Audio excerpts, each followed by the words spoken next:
আচ্ছা, আপনারা প্রশ্ন করার ক্ষেত্রে প্লিজ একটু আপনাদের নামটা বলে তারপরে প্রশ্নটা করবেন। আর প্লিজ আপনারা একটু প্লিজ এই লেকচারটা চলাকালীন সময় মিউট রাখবেন। ধন্যবাদ। আসসালামু আলাইকুম ভাইয়া, আমি তামান্না বলছিলাম। জি বলেন। আপনি জি বলেন। একত্রে পাবেন, তো এই ক্ষেত্রে একাধিক স্ত্রীর যদি সন্তান থাকে তাহলে কি একই অংশ পাবে? মানে কার প্রপার্টির কথা বলতেছেন? যে প্রপার্টিটা কে পাবে? যদি ছেলে মৃত ব্যক্তির স্ত্রী। জি, মৃত ব্যক্তির স্ত্রী প্রপার্টি পাবে মৃত ব্যক্তির কাছ থেকে, মানে স্ত্রী স্বামীর কাছ থেকে প্রপার্টি পাবে, তাই তো? জি। এখন প্রশ্নটা বলেন, মানে আপনি কি জানতে চাচ্ছেন আমি সেটা বুঝতে পারছি। আমি জানতে চাচ্ছি আপনি 2 নাম্বার যেটা যে স্ত্রী যখন মৃত ব্যক্তির সন্তান থাকে তাহলে 8-এর 1 অংশ, আর না থাকলে 4-এর 1 অংশ পাবে। আর জি জি একাধিক স্ত্রী থাকলে 8-এর 1 অংশ ক্ষেত্রে পাবে। জি জি তাহলে ওই একাধিক স্ত্রীর যদি সন্তান থাকে তাহলে এই অংশটা কি সেম পাবে? মেইন বিষয় হচ্ছে যে স্ত্রীর সন্তান আছে কিনা এটা ফ্যাক্টর না, এটা ওখানে মেইন ফ্যাক্টর হচ্ছে যে মৃত ব্যক্তির সন্তান আছে কিনা, বুঝছেন কিনা? মানে ওই স্বামীর সন্তান কিনা সে। স্বামীর সন্তান হলেই যে সবসময় সব স্ত্রীর সন্তান হবে তা কিন্তু না। এখন একাধিক স্ত্রী থাকলে ওই স্বামীর যে সন্তান সেটা কোনো না কোনো স্ত্রীর তো সন্তান একই সাথে, তাই কিনা?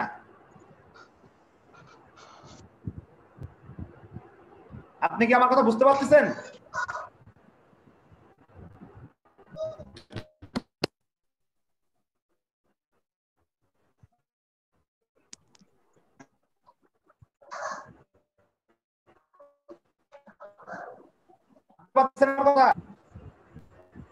আচ্ছা, আমরা পরবর্তীতে প্রশ্ন নিব।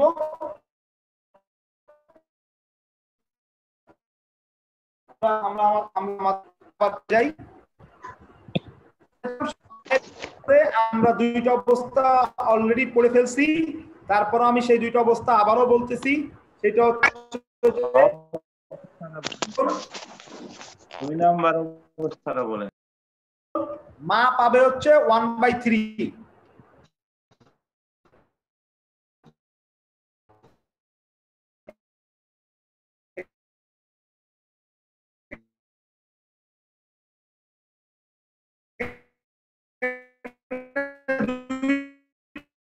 বিষয় যাবে না, বুঝতে পারছেন কিনা?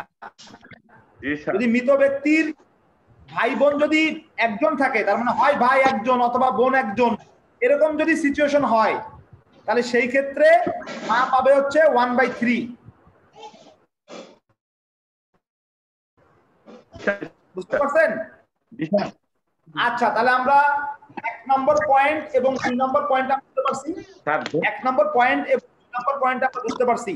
স্যার 2 নাম্বার, 1 নম্বর পয়েন্ট স্যার 2 নম্বরে ছেলের কোনো সন্তান থাকবে না। ছেলের বলতে মৃত ব্যক্তির অন্য ছেলে। না না, যখন মৃত ব্যক্তির কোনো সন্তান অথবা ছেলের কোনো সন্তান, মানে মৃত বুঝতে পারছেন কিনা? ছেলের ছেলে, ছেলের ছেলে,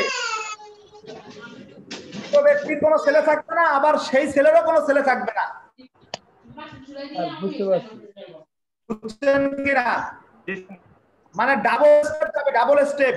আগের আমলে আমরা পড়তাম না grandfather, great grandfather, great great grandfather, না দিয়ার কি বিষয়টা অনেকটা। আচ্ছা যাই হোক, যখন তাহলে আমরা এটা আবার দেখি লাস্টবারের মতো, যখন মৃত ব্যক্তির কোনো সন্তান অথবা ছেলের কোনো সন্তান থাকবে না এবং একের অধিক ভাই বোন থাকবে না, সেক্ষেত্রে মা পাবে কত? সেক্ষেত্রে মা পাবে 1/3। সেক্ষেত্রে মা পাবে হচ্ছে 1/3।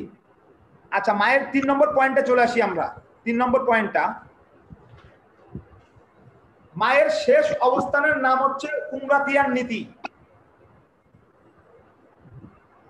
মায়ের যে শেষ অবস্থান, সেই শেষ অবস্থানের নাম হচ্ছে উমরাতিয়ানের নীতি। এই উমরাতিয়ানের নীতি প্রয়োগের ক্ষেত্রে হয় মৃত ব্যক্তির স্বামী বাবা মা থাকবে অথবা স্ত্রী বাবা মা থাকবে। উল্লেখ্য যে যখন উমরাতিয়ানের নীতি প্রয়োগ করা হবে তখন উমরাতিয়ানের নীতি অনুসারে মা পাবে অবশিষ্ট অংশের 1/3। এটা একটু টাফ, এটা একটু ক্লিয়ারলি বোঝার চেষ্টা করেন, বোর্ড থাকলে আরো ভালোভাবে বোঝানো যেত। যাই হোক আর কি, ভালো করে বোঝার চেষ্টা করেন। আমি আবারও বলতেছি, উমরাতিয়ান নীতিটা কি? হযরত ওমর রাদিয়াল্লাহু তাআলা আনহুর সময় যে নীতিটা আনা হয়েছিল সেই নীতির নাম হচ্ছে উমরাতিয়ান নীতি। এই উমরাতিয়ান নীতি হচ্ছে হযরত ওমর রাদিয়াল্লাহু তাআলা আনহুর সময় আনা হয়েছিল। এখন মায়ের শেষ অবস্থানের নাম হচ্ছে কি? উমরাতিয়ানের নীতি। উমরাতিয়ানের নীতির ক্ষেত্রে হয় হাজবেন্ড থাকবে অথবা ওয়াইফ থাকবে, যে কোনো একজন থাকবে। বুঝছি কিনা বিষয়টা? উমরাতিয়ানের নীতির সময় কে থাকবে? হয় হাজবেন্ড থাকবে অথবা কে থাকবে? ওয়াইফ থাকবে। এই হাজবেন্ড এবং ওয়াইফের মধ্যে একজন থাকবে, আর এর সাথে থাকবে কে? বাবা মা। আমি আরো সহজ করে বলি, যখন শুধুমাত্র হাজবেন্ড বাবা মা থাকবে অথবা ওয়াইফ বাবা মা থাকবে, তখন কি হবে? উমরাতিয়ানের নীতি প্রয়োগ করা হবে। আমার কথাটা কি বুঝতে পারছেন সবাই? আমি আবারও বলতেছি, যখন শুধুমাত্র হাজবেন্ড এবং বাবা মা থাকবে অথবা ওয়াইফ এবং বাবা মা থাকবে, হাজবেন্ড এবং ওয়াইফের মধ্যে দুইজন তো একই সময় থাকতে পারে না কখনোই, হয় হাজবেন্ড থাকে নয় ওয়াইফ থাকে। প্রপার্টি বন্টনের ক্ষেত্রে হাজবেন্ড মারা গেলে হাজবেন্ডের প্রপার্টি বন্টন করা হয়, ওয়াইফ মারা গেলে ওয়াইফের প্রপার্টি বন্টন করা হয়। এখন এই উমরাতিয়ান নীতির ক্ষেত্রে হাজবেন্ড ওয়াইফের মধ্যে একজন থাকবে আর বাবা মা থাকবে, আর কোনো ধরনের কোনো অংশীদার থাকবে না। বাকি সব অংশীদার মরে গেছে বা নাই, যে সিচুয়েশনই ঘটুক না কেন, হয় বাবা থাকবে, মানে হয় হাজবেন্ড থাকবে অথবা ওয়াইফ থাকবে এবং এর সাথে কে থাকবে? বাবা মা থাকবে। তখন উমরাতিয়ানের নীতিটা প্রয়োগ করা হবে। বুঝছি কিনা বিষয়টা?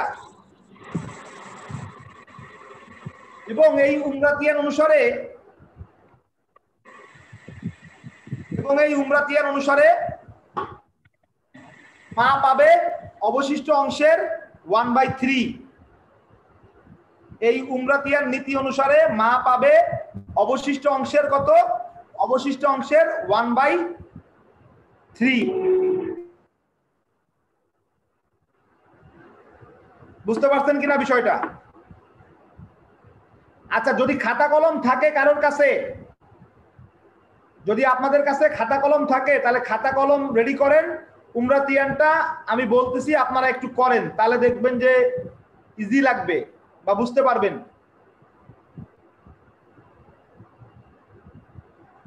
বুঝছেন বিষয়টা?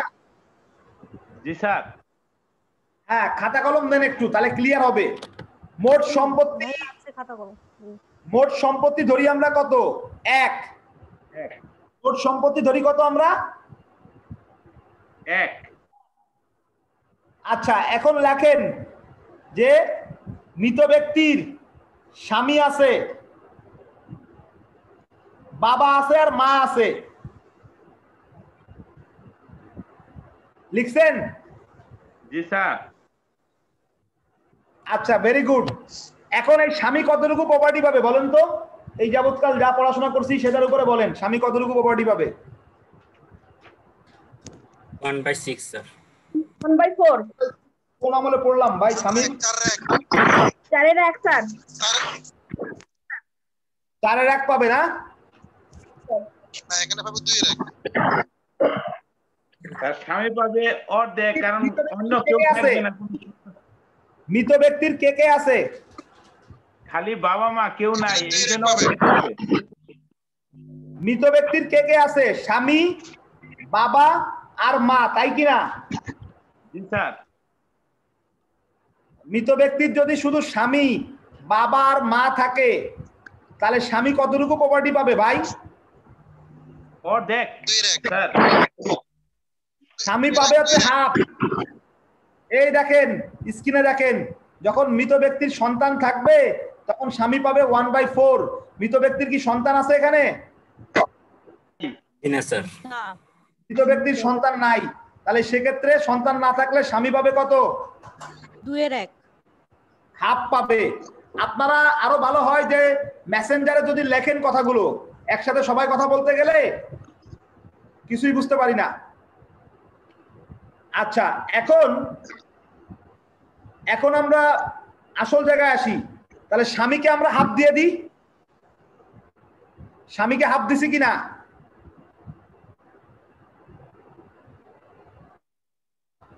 স্বামীকে তাহলে হাফ দিয়ে দেন।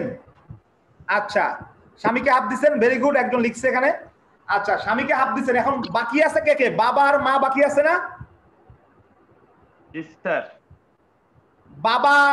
বাবার সিচুয়েশনটা কি হয়? বাবা এই সিচুয়েশনে কতটুকু প্রপার্টি পাবে মনে আছে? বাবার 3টা সিচুয়েশন মনে করেন তো একটু। 6/1 নাকি স্যার? বাবার যে 3টা সিচুয়েশন, সেই 3টা সিচুয়েশন মনে করেন তো একটু। দেখেন স্ক্রিনে খেয়াল করেন, যখন মৃত ব্যক্তির কোনো সন্তান থাকবে না তখন বাবা কি পাবে? অবশিষ্ট ভোগী হিসেবে সম্পত্তি পাবে। জি। এখানে কি মৃত ব্যক্তির কোনো সন্তান আছে? না। নাই স্যার। না। এখানে মৃত ব্যক্তির কোনো সন্তান নাই, তাহলে বাবার ওখানে যায় লেখেন অবশিষ্ট ভোগী।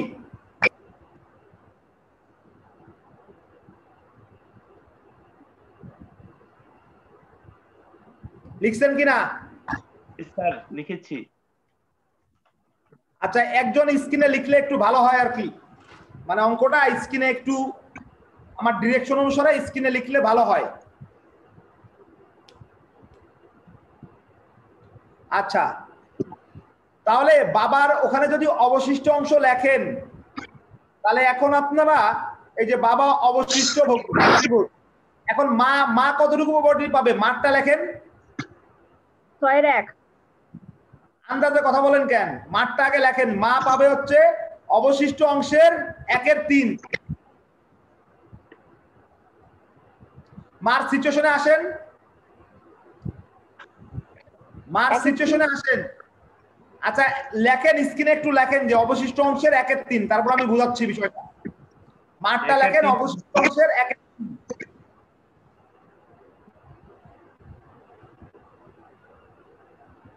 মারটা লেখেন অবশিষ্ট অংশের 1/3। দেখেন একটু খেয়াল করেন, মার কথা আমরা উমরাতিয়ার নীতি পড়তেছি না এখন? আমরা কি এখন উমরাতিয়ার নীতি পড়তেছি কিনা? জি স্যার। আচ্ছা, আমরা যদি উমরাতিয়ার নীতি পড়ে থাকি তাহলে উমরাতিয়ার নীতিটা প্রয়োগ হয় কখন? উমরাতিয়ার নীতিটা প্রয়োগ হয় হচ্ছে যখন হাজবেন্ড ওয়াইফের মধ্যে যে কোনো একজন থাকবে আর বাবার মা থাকবে। এবং দেখেন উমরাতিয়ার নীতি অনুসারে মা কতটুকু প্রপার্টি পাবে। দেখেন মায়ের শেষ অবস্থানের নাম হচ্ছে উমরাতিয়ার নীতি। খেয়াল করেন একটু 4 নম্বরের গতে দেখেন সবাই, 4 নম্বরের গতে দেখেন মায়ের শেষ অবস্থানের নাম হচ্ছে উমরাতিয়ার নীতি। উমরাতিয়ার নীতি প্রয়োগের ক্ষেত্রে হয়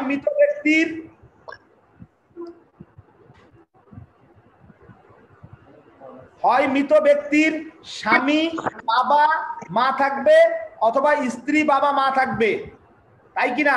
তা আমরা যে অঙ্কটার কথা বললাম এখানে কাকে কাকে রাখছি? আমরা স্বামী বাবা এবং মাকে রাখছি না? জি স্যার। তাহলে স্বামী বাবা এবং মাকে যদি রাখি তাহলে এখানে কি উমরাতিয়ার নীতি প্রয়োগ হবে কিনা? ডেফিনেটলি এখানে উমরাতিয়ার নীতি প্রয়োগ হবে। আর উল্লেখ্য যে যখন উমরাতিয়ার নীতি প্রয়োগ করা হবে তখন উমরাতিয়ার নীতি অনুসারে মা পাবে কত? মা পাবে অবশিষ্ট অংশের 1/3, তাই কিনা? জি স্যার। আচ্ছা, এখন মার প্রপার্টিটা লেখেন অবশিষ্ট অংশের 1/3।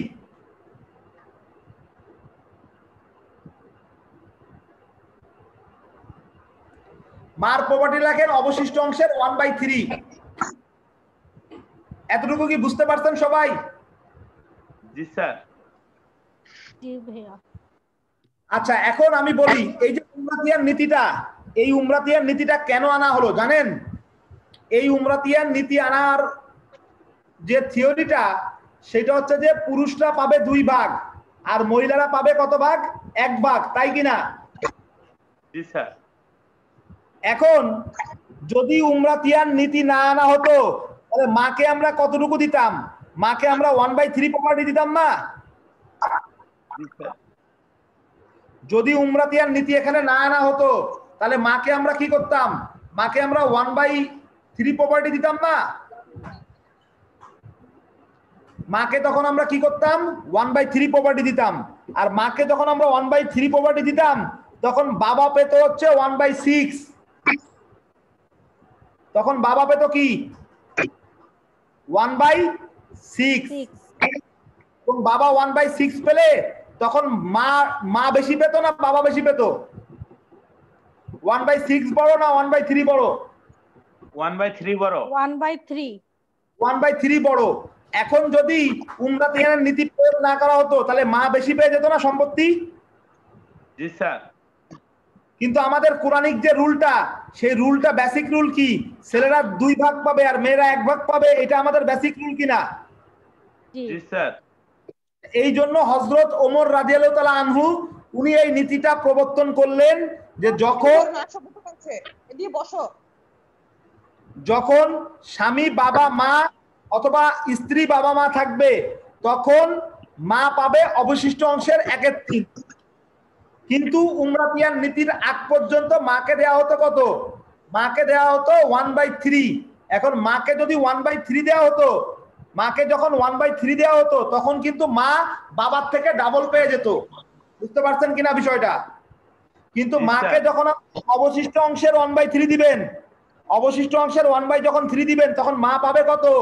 মা পাবে 1/6 আর বাবা পাবে 1/3। এটা আপনারা অঙ্ক করলে বুঝতে পারবেন। এটা অঙ্ক করলে বুঝতে পারবেন। এখনই দেখাই দিব, দেখাই দিচ্ছি, আপনারা একটু খাতায় করেন তাহলে বুঝতে পারবেন। একটু খাতায় করেন। আমরা স্বামীকে কত দিছি এই অঙ্কে? হাফ দিছি না? জি স্যার। জি। বাবাকে কত দিছি? অবশিষ্ট অংশ দিছি না? জি স্যার। আচ্ছা, এখন মাকে কত দিছি? অবশিষ্ট অংশের 1/3 না? জি স্যার। তাহলে এখন বাবার প্রপার্টিটা আগে দেন, বাবার প্রপার্টিটা আগে দেন, বাবার প্রপার্টিটা আগে দেন। যে 1 থেকে আগে হাফ বিয়োগ কত থাকে? হাফ থাকে। হাফ থাকে। তাহলে ওই হাফের 1/3 পাবে কে? মা পাবে না? জি স্যার। হাফের থেকে 1/3 দেন মাকে আগে।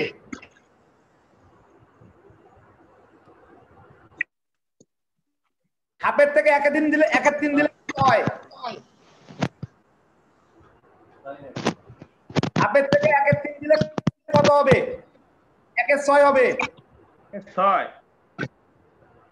হাফের থেকে 1/3 দেন, দেখেন কত হয়? 1/6 স্যার। 1/6 হবে, তাই কি না? জি স্যার। তাহলে মার প্রপার্টি পাইছি 1/6। জি স্যার। আর হাজবেন্ডের প্রপার্টি পাইছি না হাফ? জি স্যার। এখন হাজবেন্ডেরটা আর মারটা যোগ করে মোট সম্পত্তি 1, 1 থেকে বিয়োগ দেন, দেখেন তো 1/3 থাকে কিনা। হাজবেন্ডেরটা আর মারটা যোগ দেন, যোগ দিয়ে আবার 1 থেকে মাইনাস করেন, দেখেন 1/3 থাকে কিনা।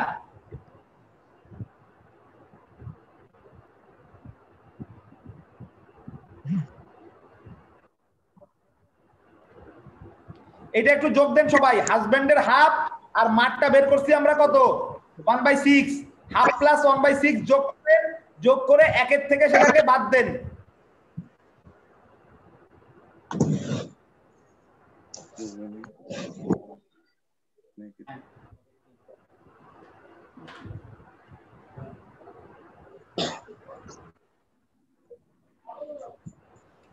হাফ প্লাস 1/6 যোগ করেন, তারপরে 1 থেকে বাদ দেন।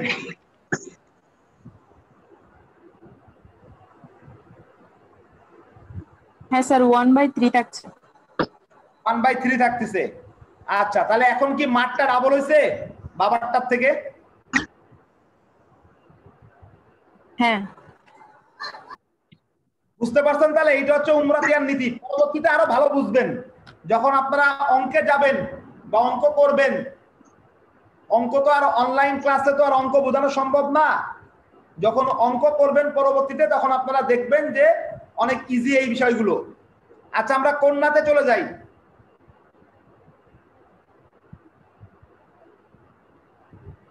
আমরা এখন কন্যাতে চলে যাব। যখন মৃত ব্যক্তির কোনো ছেলে সন্তান থাকবে না এবং কন্যার সংখ্যা একজন হবে, তখন কন্যা পাবে কত প্রপার্টি পাবে? হাফ প্রপার্টি পাবে। যখন মৃত ব্যক্তির কোনো ছেলে সন্তান থাকবে না এবং কন্যার সংখ্যা কত হবে? কন্যার সংখ্যা যখন একজন হবে তখন কন্যা পাবে কতটুকু প্রপার্টি? হাফ পাবে, হাফ।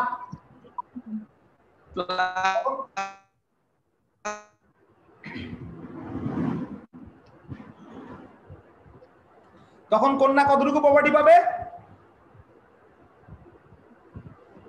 হাফ পাবে। বুঝছেন কিনা? আচ্ছা, যখন মৃত ব্যক্তির কোনো ছেলে সন্তান থাকবে না এবং কন্যার সংখ্যা একের অধিক হবে তখন কন্যারা সম্মিলিতভাবে পাবে 2/3। তার মানে সহজ কথা, কন্যা যখন একজন থাকবে তখন পাবে হাফ, এবং কন্যা যখন একাধিক থাকবে তখন পাবে কত? 2/3। ক্লিয়ার? আচ্ছা, লাস্ট অংশে আমরা আসি, লাস্ট পয়েন্টে আমরা আসি। সেই লাস্ট পয়েন্টটা হচ্ছে কি, যখন মৃত ব্যক্তির যখন কি থাকবে? ছেলে সন্তান থাকবে।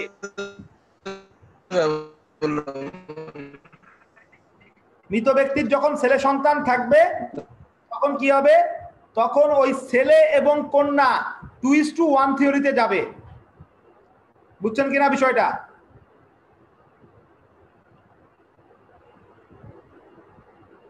তাহলে কন্যার কয়টা অবস্থা বললাম? কন্যার বললাম 3টা অবস্থার কথা। কন্যার একটা অবস্থা যেটা, সেটা হচ্ছে যে যখন মৃত ব্যক্তির কোনো ছেলে সন্তান থাকবে না এবং কন্যার সংখ্যা যখন একজন হবে। সহজ কথায়, একজন যখন কন্যা থাকবে তখন কন্যা পাবে হাফ। যখন শুধুমাত্র একজন কন্যা থাকবে, কার কন্যা? মৃত ব্যক্তির কন্যা। মৃত ব্যক্তির যখন একজন কন্যা থাকবে তখন কন্যা পাবে কত? কন্যা পাবে হচ্ছে হাফ। মৃত ব্যক্তির যখন একাধিক কন্যা থাকবে তখন কন্যা পাবে কত? তখন কন্যারা সম্মিলিতভাবে পাবে 2/3।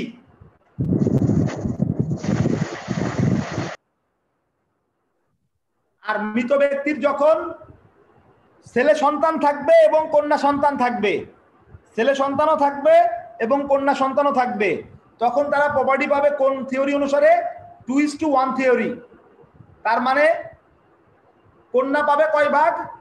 কন্যা পাবে 1 ভাগ। আর ছেলে পাবে কয় ভাগ? ছেলে পাবে 2 ভাগ। আচ্ছা, আমার কথা কি শুনতে পাচ্ছেন আপনারা, নাকি নেটওয়ার্কে ডিস্টার্ব দিচ্ছে? স্যার শুনতে পারতেছি। শুনতে পাচ্ছেন না? জি স্যার।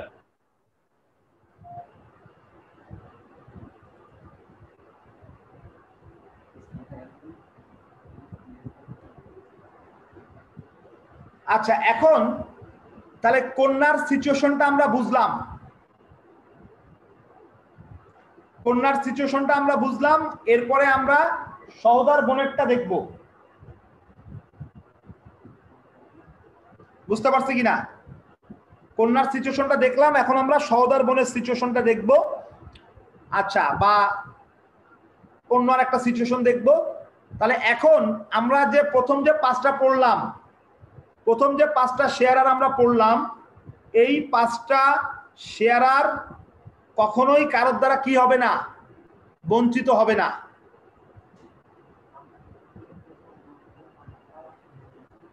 এই 5টা শেয়ারার কখনোই কারোর দ্বারা কি হবে না? বঞ্চিত হবে না। এই 5টা সিচুয়েশন কি হবে না, এই 5টা পয়েন্ট, এই 5 জন যে শেয়ারার, এই 5 জন শেয়ারার কখনোই কারোর দ্বারা কি হবে না, বঞ্চিত হবে না। বুঝতে পারছি কিনা?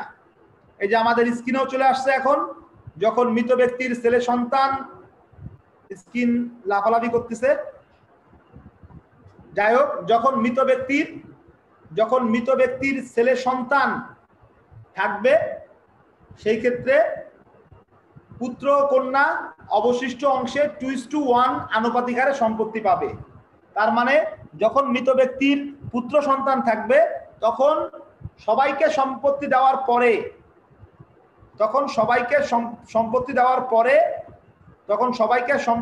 পরে, যে সম্পত্তিটা অবশিষ্ট থাকবে,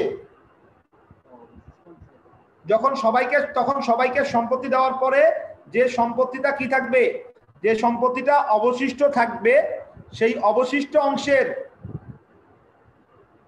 2:1 আনুপাতিক হারে পুত্র আর কন্যা সম্পত্তি পাবে। তার মানে সবাইকে সম্পত্তি দেওয়ার পরে যদি পুত্র আর কন্যা থাকে, তখন পুত্র পাবে 2 ভাগ, কন্যা পাবে 1 ভাগ। যদি 5টা পুত্র থাকে, তাহলে প্রত্যেক পুত্র 2 ভাগ করে পাবে 10 ভাগ। 5টা কন্যা থাকলে প্রত্যেক কন্যা পাবে 1 ভাগ করে 5 ভাগ।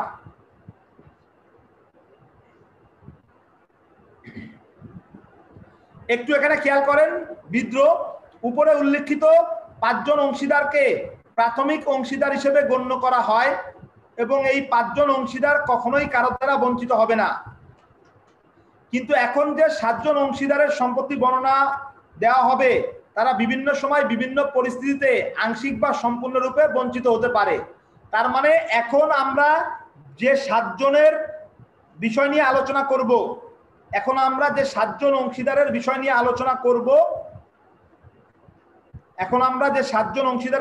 আলোচনা করব, সেই 7 জন অংশীদার বিভিন্ন সময় বিভিন্ন মানুষের দ্বারা কি হতে পারে, বঞ্চিত হতে পারে। বুঝতে পারছি কিনা বিষয়টা? তাহলে আমরা কন্যাটা দেখলাম, এখন আমরা কারটাতে আসব। এখন আমরা আসব সত্যিকার পিতামহ। সত্যিকার পিতামহর ইংরেজি হচ্ছে ট্রু গ্র্যান্ডফাদার। তার মানে দাদা, দাদাকে বোঝাচ্ছি আমরা, দাদা। সত্যিকার পিতামহ বলতে আমরা কাকে বোঝাচ্ছি? সত্যিকার পিতামহ বলতে আমরা দাদাকে বোঝাচ্ছি, দাদাকে। সত্যিকার পিতামহের 3টা অবস্থা, কিন্তু এই 3টি অবস্থার সাথে বাবার অবস্থার সম্পূর্ণভাবে মিল আছে। শুধু মনে রাখতে হবে, বাবা জীবিত থাকলে ট্রু গ্র্যান্ডফাদার কোনো সম্পত্তি পাবে না। খুবই সহজ, বাবার সিচুয়েশন আর দাদার সিচুয়েশন সম্পূর্ণ এক। বাবারও যেরকম 3টা অবস্থা ছিল, বাবা যেই অবস্থাতে সম্পত্তি পেত, দাদাও সেই একই অবস্থাতে সম্পত্তি পাবে। বুঝতে পারছি কিনা? বাবা যেই সিচুয়েশন গুলোতে প্রপার্টি পেত, দাদাও সেই একই সিচুয়েশন গুলোতে প্রপার্টি পাবে। শুধু পার্থক্যটা কি? পার্থক্য হচ্ছে বাবা যদি জীবিত থাকে, কার বাবা? মৃত ব্যক্তির বাবা। আর কার দাদা? মৃত ব্যক্তিরই দাদা। বুঝতে পারছি কিনা? বাপ আগে না দাদা আগে? দাদা আগে।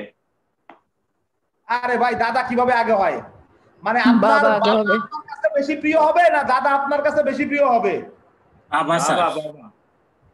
মানে সম্পর্কের দিক থেকে বাবা আগায় আছে না দাদা আগায় আছে আপনার থেকে? ডেফিনেটলি বাবা আগায় আছে। বুঝতে পারছেন কিনা? জি স্যার। এই জন্য বাবা যদি জীবিত থাকে, আপনি মনে করেন যে মারা গেলেন, এখন আপনার বাবা যদি জীবিত থাকে, তাহলে তার বাবা, তার মানে আপনার দাদা কি পাবে না? প্রপার্টি পাবে না। কিন্তু আপনার বাবা যদি জীবিত না থাকে, তখন আপনিও মরে গেছেন, আপনার বাবা কি নাই? জীবিত নাই। তখন আপনি মৃত ব্যক্তি, আপনার দাদা তখন কি পাবে? আপনার দাদা আপনার বাবা জীবিত থাকলে যেভাবে প্রপার্টি পেত, দাদা ঠিক ওইভাবেই প্রপার্টি পাবে। বুঝছেন কিনা বিষয়টা? এটা কি ক্লিয়ার সবাই? জি স্যার। আচ্ছা, পরের পয়েন্টে আসি আমরা। 7 নম্বর পয়েন্টে আসি আমরা। 6 নম্বরটা বুঝলাম। 7 নম্বর হচ্ছে সত্যিকার পিতামহী। এই সত্যিকার পিতামহী আবার দুই প্রকার, একটা হচ্ছে মাতৃকুল আর একটা হচ্ছে পিতৃকুল। বুঝতে পারছেন কিনা? একটা হচ্ছে মাতৃকুল আর একটা হচ্ছে কি পিতৃকুল। তাহলে সত্যিকার পিতামহী কয় প্রকার? সত্যিকার পিতামহী দুই প্রকার, একটা হচ্ছে মাতৃকুল আর একটা হচ্ছে কি পিতৃকুল। তার মানে বোঝাচ্ছে কাকে? মাতৃকুল বলতে কাকে বোঝাচ্ছে? নানি। আর পিতৃকুল বলতে কাকে বোঝাচ্ছে? দাদি। দাদি। মাতৃকুলে কাকে বোঝাচ্ছি আমরা? নানিকে বোঝাচ্ছি। পিতৃকুলে ভাই কাকে বোঝাচ্ছি? পিতৃকুলে বোঝাচ্ছি আমরা দাদিকে। বুঝতে পারছি কিনা বিষয়টা? তাহলে একটা হচ্ছে কি মাতৃকুল আর একটা হচ্ছে কি পিতৃকুল। তার মানে দাদি আর হচ্ছে কে? নানি। নানি আর দাদি। আচ্ছা, একটু কমন সেন্স কি বলে? মৃত ব্যক্তির মা জীবিত থাকলে দাদি আর নানি কোনোদিনও প্রপার্টি পাবে? না স্যার। মা আগে না নানি আগে? নিঃসন্দেহে মা আগে। তাহলে মৃত ব্যক্তির যদি মা জীবিত থাকে তাহলে দাদি অথবা নানি কেউ কি পাবে না? প্রপার্টি পাবে না। বুঝতে পারছি কিনা? আর যদি মা জীবিত না থাকে তখন তখন পাবে কত? 1/6। ক্লিয়ার? আচ্ছা, আর একটু স্পষ্ট করে বলি। সত্যিকার পিতামহী, সত্যিকার পিতামহী দুই প্রকার, একটা হচ্ছে মাতৃকুল সম্ভূত আর একটা হচ্ছে পিতৃকুল সম্ভূত। মাতৃকুল সম্ভূত পিতামহী তার মানে নানি। নানি তখনই সম্পত্তি পাবে যখন মৃত ব্যক্তির মা থাকবে না। তার মানে মা না থাকলে নানি প্রপার্টি পাবে। বুঝতে পারছি কিনা? মা না থাকলে নানি প্রপার্টি পাবে। এবং নানি কতটুকু প্রপার্টি পাবে? 1/6। এরপরে আসেন পিতৃকুল সম্ভূত। পিতৃকুল সম্ভূত পিতামহী তখনই সম্পত্তি পাবে যখন মৃত ব্যক্তির মা এবং বাবা কেউই থাকবে না। তার মানে বাবা থাকলে কিন্তু দাদি প্রপার্টি পাবে না। দাদির প্রপার্টি পাওয়ার ক্ষেত্রে বোথ ফাদার অ্যান্ড মাদার কেউ থাকা যাবে না। মৃত ব্যক্তির বাবা মা কেউ থাকা যাবে না, তাইলেই কেবলমাত্র দাদি প্রপার্টি পাবে। যদি মৃত ব্যক্তির বাবা অথবা মার যে কোনো একজন থাকে তাহলে দাদি প্রপার্টি পাবে না। বুঝছেন কিনা বিষয়টা?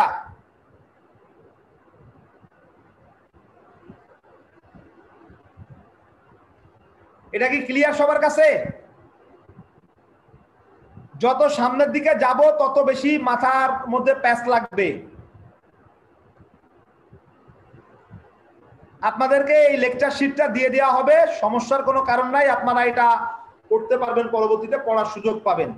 আচ্ছা, এর পরের অংশে যাই আমরা, পরবর্তীতে পরের স্লাইডে যাই। 8 নম্বর পয়েন্টটা দেখবো আমরা এখন।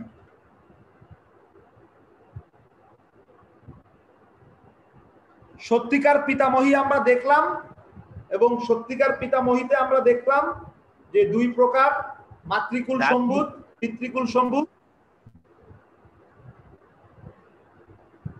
দাদি 6-এর 1 পাবে, তাই না স্যার? জি জি, 1-এর 6 পাবে, মানে 1/6 পাবে। 1/6 পাবে। জি স্যার।